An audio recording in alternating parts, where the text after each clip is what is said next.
विभव के पिता महेश्वर राय गांव में ही रहते हैं, जो पीएमपी में सिपाही के पद से वीआरएस ले चुके हैं। विभव के पिता अपने बेटे को इस पूरे मामले में निर्दोष बता रहे हैं। दावा कर रहे हैं कि विभव पिछले 15 साल से अरविंद केजरीवाल के साथ है। विभव ने काशी हिंदू विश्वविद्यालय से पढ़ाई के बाद पत्रकारिता करने वो दिल्ली गया था। इस दौरान वे अरविंद केजरीवाल के संपर्क में आए और सरकार बनने पर वे सीएम के आप्त सचिव बन गए। विभव की गिरफ्तारी के बाद उनके पिता परेशान हैं। वहीं गांव में भी कई तरह की चर्चाएं हैं। ये तो मैंने सरासर अन्याय है, इसलिए कि मेरा लड़का जो है शुरू से ही एकदम सोशल स्वभाव का था।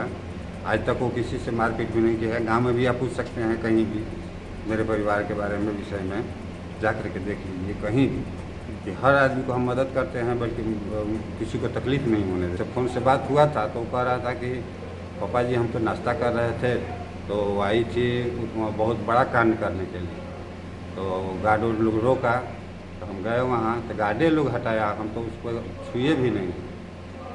हम उससे मैंने यही कहा कि नहीं, मैंने बिना पूछे हुए हम नहीं मिलने देंगे। इसी पर जो है वो गर्म होकर के कही कि तुम्हारा तो नौकरी चलिए गया है, अब तुमको भी हम जेल भेजवा देंगे। देखिए, वैभव जी एक सोशल परिवार से है, विशुद्ध रूप से इनका फैमिली किसान रहा है।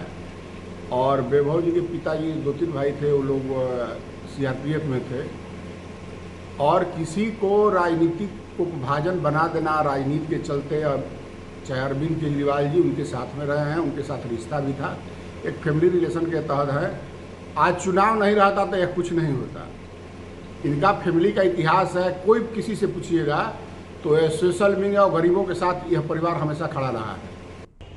दिल्ली के मुख्यमंत्री अरविंद केजरीवाल के आवास पर स्वाति माहीवाल के साथ जो मामला हुआ, उस मामले में जो आरोपी हैं विभव कुमार, वो रोहतास जिला के कोचस के दिनारा थाना क्षेत्र के खुरनू गांव के हैं। और मैं अभी उनके गांव में हूं, और चूँकि खुलकर गांव के लोग बात करने से बच रहे हैं, लेकिन उनके पिता से किसी तरह बात हुई है। उनका कहना है कि 15 साल से जो विभव है वो अरविंद केजरीवाल जी के साथ रह रहे थे, लेकिन कैसे हुआ, क्या मामला हुआ, इस पर उनके पिता कुछ खास नहीं बता पा रहे हैं। लेकिन उनके पिता का कहना है कि कहीं ना कहीं इस मामले की जांच होनी चाहिए, तब स्पष्ट होगा। उनके पिता का कहना है कि उनका पुत्र जो है वो निर्दोष है और इस तरह का उसका आचरण नहीं रहा है। लेकिन ये उनका गांव है और इस गांव में ही बचपन बीता है। बाद में उन्होंने BOTU से पढ़ाई किया और विभव उसके बाद दिल्ली में जाकर पत्रकारिता की भी पढ़ाई की और वहाँ जाकर बाद में अरविंद केजरीवाल से जुड़ गया। लगभग 15 सालों तक से अरविंद केजरीवाल के साथ ही विभव रह रहा है। तो अब उसकी जब गिरफ्तारी हुई है, पुलिस उससे पूछताछ कर रही है, उसके बाद इस गांव में भी लोग जो है तरह तरह की चर्चा कर रहे हैं। अजीत कुमार, न्यूज़ 18, सासाराम।